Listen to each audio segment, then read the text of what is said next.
Lá de apostas e também Bolsa Família, porque a Justiça Federal obrigou o governo a adotar imediatamente medidas para impedir o uso do Bolsa Família e também recursos de outros programas assistenciais em apostas online. No texto, o Judiciário disse tratar de uma medida de proteção especial e também manda o Planalto vedar publicidade dessas bets voltadas a crianças e adolescentes. A decisão foi tomada em 2 ações diretas de inconstitucionalidade ajuizadas pela Confederação Nacional do Comércio e pelo Partido Solidariedade. A crescente dessa prática preocupava autoridades. Segundo dados do Banco Central, só em agosto, beneficiários do Bolsa Família gastaram cerca de 3 bilhões de reais com as apostas online. Aí, Justiça proibindo o uso dos recursos do Bolsa Família para a realização de apostas. Você, Luiz Felipe Dávila, muitos entendiam que isso fatalmente deveria acontecer. Sua reflexão sobre a decisão da Justiça, Dávila. Olha, a decisão, o cunho, é óbvio que nós concordamos, mas está errado. Este é um poder exclusivo do poder executivo, isso é do governo. Se o juiz quer governar, ele pendure a bata dele lá, a toga dele, e vai disputar a eleição. Agora não dá para a justiça governar. Quem governa é aquele eleito pelo povo. É o governador, é o prefeito, o presidente da República. Não pode o judiciário toda hora querer não só legislar e agora dar uma de poder executivo. Nós precisamos aproveitar esses episódios, Canhato, para recuperar a autocontenção dos poderes. Não é para o judiciário sair dizendo o que precisa ser feito. Tudo bem, é preciso ser feito isso, mas quem tem que fazer isso é o poder executivo, não é o judiciário. Cada vez que uma decisão adentra ao poder do outro, é sim uma violação do equilíbrio entre os poderes. E neste caso, a justiça tomou a decisão certa, mas por linhas tortas. Ela não tem que se opinar sobre isso. Isto é uma obrigação do Poder Executivo. O Executivo é que tem que estar avaliando isso e vai ter que tomar a decisão. Não é a Justiça que tem que exercer o poder que é exclusivamente do Poder Executivo. Justiça proibindo o uso dos recursos do Bolsa Família para apostas.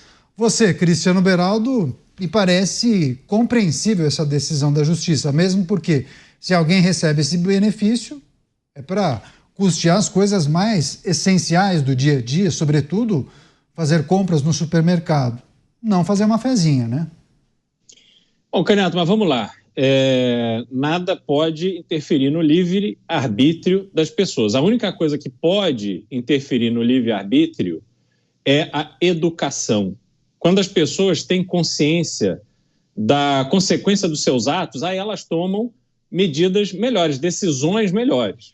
Agora, o propósito que existe no governo brasileiro é entregar dinheiro na mão das pessoas. Você não tem como entregar dinheiro na conta corrente da pessoa e dizer, eu estou te dando dinheiro aqui, mas eu quero que você gaste com A, B ou C. Se eu entreguei dinheiro, a pessoa vai comprar cerveja, ela vai comprar cigarro, ela vai fazer o que ela bem entender com aquele dinheiro.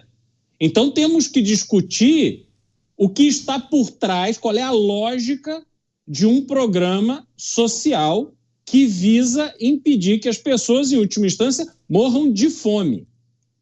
Então, se entregar dinheiro está levando as pessoas a gastar com aquilo que não é o necessário, a dedicar aquele recurso para o supérfluo, então não entregue o dinheiro. Vamos discutir o que a gente pode entregar. É o vale alimentação? É o vale gás? Mas ele pode pegar o vale alimentação, trocar por dinheiro e apostar. Bom, mas aí você não vai resolver o problema todo do mundo, a menos que você invista profundamente em educação. Precisamos ter uma população brasileira mais esclarecida, com mais conhecimento, com mais poder de discernimento. A partir daí a gente pode cobrar responsabilidade. Não é o que estamos vendo agora, Canhato.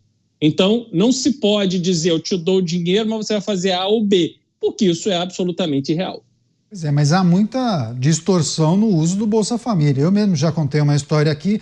Certa vez uma pessoa da minha família foi vender um veículo e a pessoa que ia adquirir falou, mas eu não posso passar para o meu nome, porque se passar para o meu nome eu perco o Bolsa Família. Então deu um documento de um terceiro para que aí sim a pessoa pudesse adquirir. Olha só a distorção. Então a pessoa, em tese, tem recurso, tem dinheiro porque trabalha na informalidade e tal, tem dinheiro para comprar um carro, mas recebe o Bolsa Família. Então estar na informalidade até ajuda. Você, Mota, a decisão da Justiça e, claro, as análises sobre o Bolsa Família, como esse benefício é utilizado. Antes de entrar no meu comentário, Canhoto, eu vou contar um caso que você me fez lembrar. Outro dia eu estava voltando de uma caminhada na praia e tinha na minha frente 2 rapazes conversando. Os dois, nenhum dos dois tinha mais de 35 anos, os dois eram fortes, e um contava para o outro que tinha um esquema. Ele tinha uma fonte de renda, um emprego, um biscate, alguma coisa que ele fazia, e também tinha o Bolsa Família. E aí ele estava dizendo que ele estava numa situação que, se descobrissem, iam cancelar o Bolsa Família dele. Então ele estava explicando para o outro a malandragem que ele fazia para continuar recebendo o Bolsa Família. Como eu disse, um rapaz de menos de 35 anos, forte, estava voltando também de uma caminhada na praia. Eu não li a decisão do ministro, portanto, meu comentário vai ser genérico. Eu nunca apostei em nada na minha vida, portanto, eu não faço a mínima ideia de como essas apostas funcionam. Eu não sei que mecanismos podem ser utilizados para impedir que alguém use o dinheiro do Bolsa Família em apostas. Eu não sei como é que funciona isso. Jogo é um hábito que facilmente se torna vício. Eu conheço pessoas que tiveram muito patrimônio e terminaram a vida na pobreza, jogaram as suas famílias na pobreza, moravam em grandes apartamentos, tinham jatinhos, cavalos no jockey, viviam a vida de rico, terminaram a vida morando quase de favor, sendo atendidos na saúde pública, tudo por causa de jogo. Os remédios contra isso são formação moral, informação e bom senso. Nenhuma dessas 3 coisas é abundante no Brasil de hoje. Pois é, aqui em São Paulo também tinha isso, né? Os mais antigos, né, falavam, perdeu tudo nos cavalos. Me lembro desse tipo de história. Mas, Dávila, esse é um bom questionamento, né? Como o Estado consegue monitorar a situação que envolve o recurso obtido por aquele cidadão que recebe o Bolsa Família? E claro que muitos se perguntam. Na verdade, ok, o governo concede esse tipo de benefício, mas não pode ser um benefício eterno, né? Teria que ter uma data limite, porque senão, eu fico imaginando, a pessoa opta em trabalhar na informalidade, não recolhe nenhum tipo de imposto e acaba sendo um cenário muito confortável para ele, porque recebe o seu dinheiro na informalidade e também tem um Bolsa Família para colaborar com parte das despesas. Qual é o desafio para a administração pública para identificar esse tipo de fraude, hein, Dávila? Canhoto, hoje, com a informatização, você cruza dados. O banco tem todas as informações sobre você, onde você gasta, como gasta, onde é que está fazendo, qual é o grau de endividamento, é isso que vai determinar o teu crédito, o taxa de juros que ele vai te dar, tudo, ele faz uma análise de como é que é a sua movimentação financeira. O Bolsa Família, é óbvio que você vai ter ali uma noção de movimentação financeira das pessoas, dá para ter isso, você tem sistemas hoje para isso. E isso seria importante, porque se grande parte está usando o Bolsa Família para jogar, é que é óbvio que essa pessoa está tendo uma outra fonte de renda e que não precisa do Bolsa Família. Então deveria cruzar esses dados para entender que se está sobrando dinheiro para o jogo, não é só um vício, é também que tem outra fonte de renda acontecendo. Então aí precisa cruzar os dados. Então precisa ter um cruzamento de dados justamente para avaliar a política pública. E a grande crítica que se faz ao Bolsa Família hoje é que você não tem porta de saída. Ou seja, as pessoas entram nisso, elas nunca mais querem perder esse benefício, entendem como um complemento da renda e vão fazer isso que aconteceu com você. Olha, não vão comprar o carro aqui, passa no nome do outro. Aqui mesmo, você vai contratar um pintor para vir aqui em casa tal, ele fala, tem que pagar, não posso dar nota, porque senão não tem o Bolsa Família. Todo mundo faz isso, e eles já sabem disso. Então, o Bolsa Família tornou-se uma renda extra para aqueles que atuam na informalidade. E aí sobra dinheiro. E o difícil é detectar se é o dinheiro do Bolsa Família que está sendo usado para o jogo ou se é o ganho que ele está tendo na informalidade. Mas isso precisa ter dados. E aí sim fazer as correções de rumo. Por isso que eu digo, quem tem que corrigir rumo baseado em dados é o governo, não é a justiça. Esse poder de Estado babá, moralizador, eu sei o que é bom para você e você tem que fazer, isso é um absurdo. Isso não existe. Isso é uma arrogância do poder público que acha que sabe mais do que o indivíduo. Não sabe. E não deve ser feito assim, sem nenhum critério, só baseado num falso moralismo. Está errado. Na verdade, uma forma de violar a independência dos poderes e a fazer política pública sem estar baseado em dado e evidência. E aí não tem política pública boa. Então, é preciso cruzar os dados, é preciso avaliar melhor, é preciso criar uma porta de saída do Bolsa Família. Isso sim é que nós deveríamos fazer para aprimorar os mecanismos de um programa social que já se provou exitoso no Brasil. Agora, Beraldo, inclusive a imprensa internacional tem repercutido o mercado recentemente regulamentado de apostas no Brasil e um discurso que o presidente Lula fez na ONU, né, tratando justamente da regulamentação dos jogos. Enfim, o que se sabe, quais são as repercussões desse tipo de postura aqui do governo brasileiro? Canhato, esse é um bom exemplo para a gente ter uma ideia real do tipo de notícia sobre o Brasil que corre o mundo. Ontem mesmo saiu na Bloomberg uma reportagem que chamava a atenção para o discurso do presidente Lula na ONU, em que, apesar do propósito ali, daquele painel falar a respeito da democracia, o presidente Lula usou o seu tempo para dizer, para fazer esse alerta de que no Brasil você tinha uma camada que era dependente do Bolsa Família e que estava usando o seu dinheiro para jogar nessas plataformas de bet e que o vício em jogo representa uma ameaça para o Brasil. Isso chamou atenção e aí, obviamente, a imprensa internacional foi se aprofundar nisso. E esse artigo da Bloomberg, a que eu me refiro, ele não só traz esse destaque de que dinheiro do Bolsa Família está sendo usado para se jogar, mas também chama a atenção para esse Brasil de verdade, onde, segundo a reportagem, 1/3 da população brasileira está abaixo da linha da pobreza e que essas pessoas estão tendo cada vez mais acesso a instrumentos de crédito, como principalmente o cartão de crédito, mas que o cartão de crédito no Brasil cobra 400% de juros ao ano. E aí traz exemplos, enfim, ele mostra de forma clara este Brasil inviável, onde você tem, de um lado, essa plataforma de auxílio para o qual não existe uma estratégia de saída. As pessoas incorporam o auxílio à sua renda e vão fazendo bico, como a gente já falou aqui inúmeras vezes, vão fazendo um bico. E a renda é uma renda informal composta que as pessoas vivem com alguma dignidade. Depois você tem esse problema grave, onde as pessoas são desalentadas, Canhato. Elas não têm uma perspectiva de prosperar. Quando elas olham para a oportunidade da bet, de apostar no tigrinho, no jogo de futebol, etc., elas estão vendo uma chance de dar uma tacada, de ganhar um dinheiro maior, onde elas possam, eventualmente, reformar a casa, fazer a festa da criança, viajar para a praia no final de semana, curtir com os amigos, coisa que no seu cenário cotidiano ela não consegue.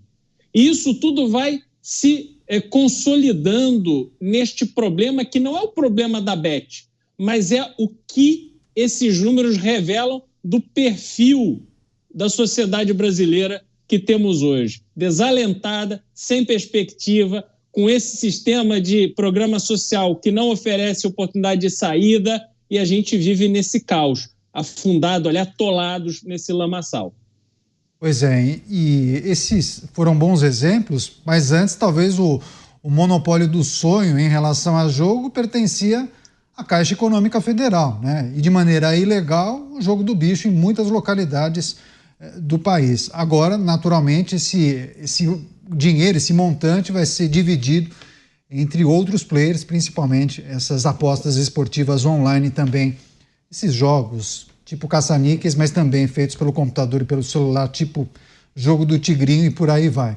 Agora, Mota, quer fazer um último comentário, uma parte em relação aos muitos benefícios que são concedidos às famílias de baixa renda e também qual é o desafio da administração pública em entender qual é o limite de concessão desse tipo de crédito e por que não fazer a sua parte em relação a educar aquele cidadão ou estimulá-lo a correr atrás, mas dentro da formalidade, né? Porque é uma engrenagem que acaba se conectando com a outra, inclusive tem muito a ver com a previdência social que você tanto destaca e exemplifica aqui para a gente, né? Quem trabalha hoje, contribui hoje, certamente vai bancar aqueles que irão se aposentar no futuro, né, Mota?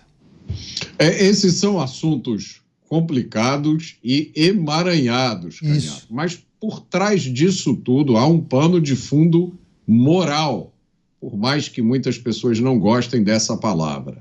É evidente que quem recebe um auxílio do Estado para sobreviver é porque não consegue sobreviver sem esse auxílio. Deveria usar isso para a sua sobrevivência. Mas também é evidente que é impossível controlar o destino do dinheiro. Cristiano Beraldo está certíssimo. Tem alguém que não consegue sobreviver. Então eu vou dar para ele, o Estado vai dar para ele, R$600 por mês. No momento em que o cidadão pega esse dinheiro, ele pode comprar comida, pagar o aluguel, comprar cachaça ou fazer uma aposta. O dinheiro é dele. A gente tem que levar isso em consideração quando cria esses programas sociais. Mas ninguém leva. O Cristiano Beraldo e o Dávila falaram de porta de saída dos programas. Esses programas não são concebidos com a intenção de terem uma porta de saída. Eles só têm uma porta de entrada. E para o Estado e para quem controla o Estado, quanto mais gente, dependendo desse chequinho no final do mês, melhor. Acontece que isso tem consequências morais. O escritor britânico Theodore Dalrymple, ele tem um livro ótimo na qual ele fala sobre as pessoas de baixa renda do Reino Unido. A maioria delas são pessoas que passam a vida inteira dependendo desse Bolsa Família, que também tem lá na Grã-Bretanha.